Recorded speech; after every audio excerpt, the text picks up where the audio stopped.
Have you been wondering how you can use the ES Plus scientific calculator in your mathematics examination hall so that you can beat time and not the time beating you?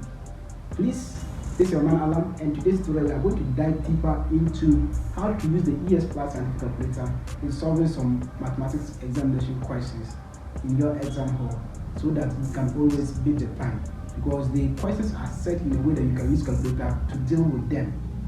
So the limited time given to you cannot be used to do manual work throughout. So you have to use what?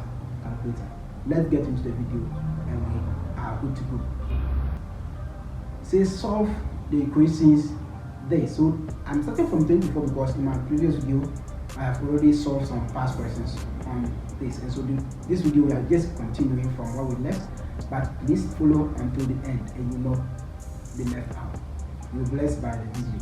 Alright, so here all you have to do is type in the equation as seen in the calculator. Type in clearly. So we have your fraction, that is 1 over 2x. So you have 1 and the fraction is here over 2. Then use the arrow key to come at the back. Then press alpha and the bracket sign to get the x. See, the color of the x is red and the alpha is also red.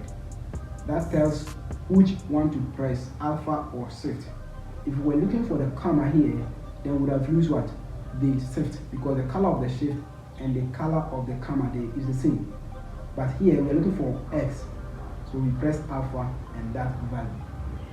Take note. That's how you do for all the other coloring over there. Yeah. Anytime you see a red over there, you may want to press what? The alpha before that. Okay, and the vice versa. Now we have plus 1 over 4. This is equal to minus 3 over 8. So when you are pressing the equal sign to, you press alpha what? And the cap. You don't use this for now, right? So when you are done, you now solve this. Look at the solve sign. It is in the same color with what? The shift. So you press shift and then cap, solve it. Now this is not the right answer. The right answer will only come when you see your question itself. So we press the equal sign. You can see your question has come.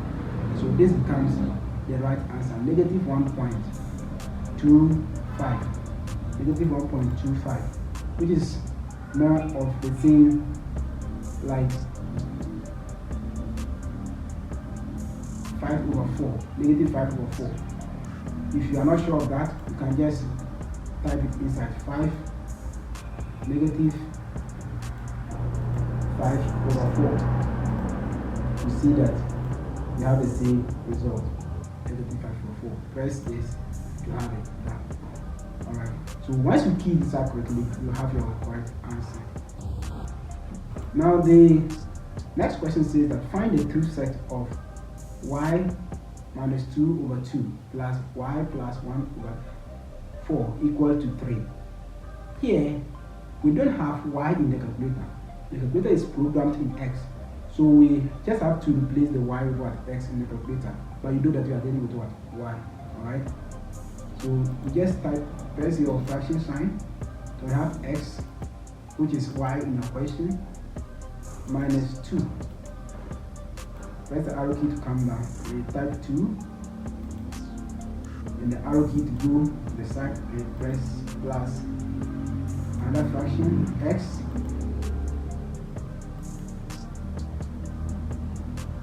plus 1 over 4. Somebody will say that, okay, but this is y. This y here is not programmed with the calculator, so it's programmed in x that is able to give the answer. So don't come and type y, it will not give the correct answer. It will not even give you the answer, right? And this is equal to, so we don't use this equal sign, but use this 1, which is red. So you press alpha and cap to get the equal sign. Alright, then you press 3. Now you have finished keying in the question correctly. You make sure everything is correct. You solve it by pressing shift and cap, and you press the equal sign. Now when you press the shift and solve, this is the thing that will come first or some previous thing that will come first. But remember, this is the answer we had earlier when we were calculating for this question. So which means this is not always the answer. The answer always comes when you have the question itself appearing. So you press the equal sign. You can see your question here, and this is your answer. So the right answer is 5. Right? The right answer is 5, which is D. Now they are using the curly bracket because you see the truth set. The truth set or a set is denoted by what? Curly bracket. That's why they are using the set sign. Alright. So the right answer is D. Please, if this video has blessed you so far, don't forget to give me a like, subscribe, and share to bless other friends. And thank you. Let's continue. So the last one is, which of the following statement is false? So you may want to see all of them, which of them is true and which of them is false. But the question is specifying that which of them is false. It means that all of them are true, one of them is what? False. Alright? So the first one, you have to deal with it. You type it inside the calculator. You have x plus 3 equal to, so here there's no greater than sign in the calculator, so we use the equal sign, but we'll type the 2, then you solve it.